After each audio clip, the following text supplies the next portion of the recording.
खरं तर सरकारच आर्थिकदृष्ट्या सक्षम नाही म्हणून या सगळ्या गोष्टी होतात असं माझं मत। आता हे राजकीय आरक्षण त्याचं घ्यायचं की नाही का शैक्षणिक घ्यायचं त्याच्यासाठी झालं हा पण एक विचार करण्याचा वेळ आहे असं माझं याच्यातलं मत आहे।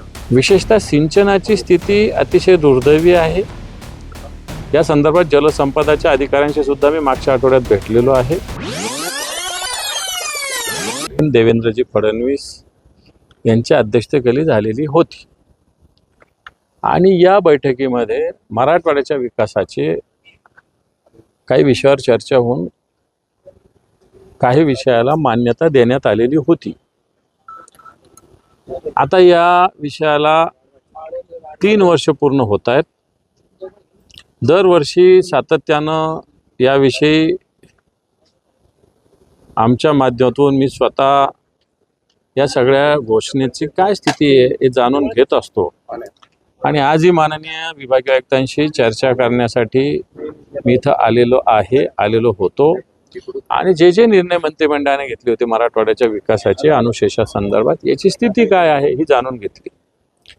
विशेषतः सिंचनाची स्थिती अतिशय दुर्दैवी आहे। या संदर्भात जलसंपदाच्या अधिकाऱ्यांशी सुद्धा मी मागच्या आठवड्यात भेटलेलो आहे। जो काही मराठवाडा वॉटर ग्रीड प्रकल्प असेल, नदीजोड प्रकल्प असेल, या सगळ्या प्रकल्पाला सातत्यानं सरकार मराठवाडा दुष्काळ मुक्त करू अशा प्रकारची घोषणा करत असतं, जाहिराती करत असतं, मतं मागत असतं। प्रत्यक्षात आजही मराठवाड्यामध्ये अनेक गावात टँकर चालू आहे म्हणून या विषयाकडे सरकार स्पष्ट केलं की याविषयी निश्चित येणाऱ्या काळात पूर्ण प्रयत्न राज्य सरकारच्या वतीनं होत आहेत। जो नदीजोड प्रकल्प आहे याच्यातून जवळपास 90 TMC पाणी मराठवाड्याला मिळू शकतं।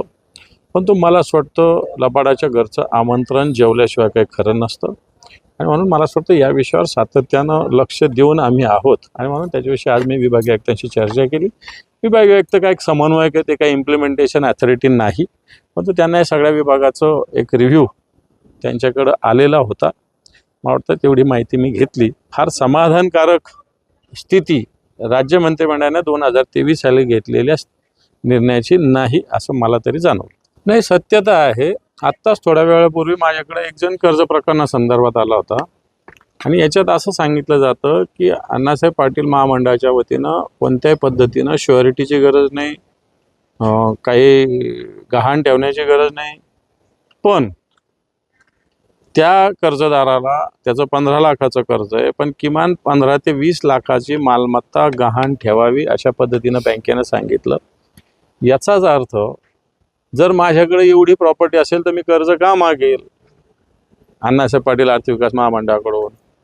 आणि म्हणून सरकारने घोषणा तर केली, प्रत्यक्षात पाहिजे तसा लाभ विशेषतः मराठा समाजातील तरुणांसाठी, पण अशी स्थिती फक्त अण्णासाहेब पाटील आर्थिक विकास महामंडळाची का तर मी म्हणाल या सगळ्यात महामंडळाची।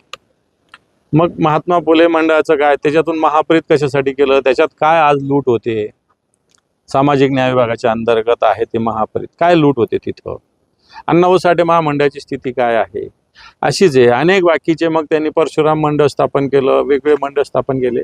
सरकारने फक्त घोषणेच्या माध्यमातून हे मंडळाची स्थापना आहे, प्रत्यक्षात या मंडळ अतिशय अपंग अवस्थेत आहे अशा प्रकारची स्थिती आहे। त्यामुळे जे काही अण्णासाहेब आर्थिक विकास महामंडळाचे अध्यक्ष नरेंद्र पाटील यांची व्यथा योग्य आहे।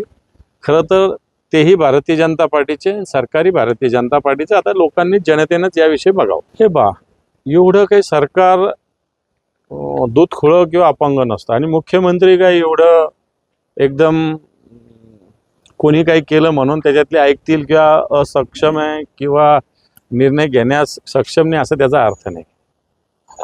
खरं तर सरकारच आर्थिकदृष्ट्या सक्षम नाही म्हणून या सगळ्या गोष्टी होतात असं माझं मत। आता हे राजकीय आरक्षण त्याचं घ्यायचं की नाही का शैक्षणिक घ्यायचं त्याच्यासाठी झालं हा पण एक विचार करण्याचा वेळ आहे असं माझं याच्यातलं मत आहे।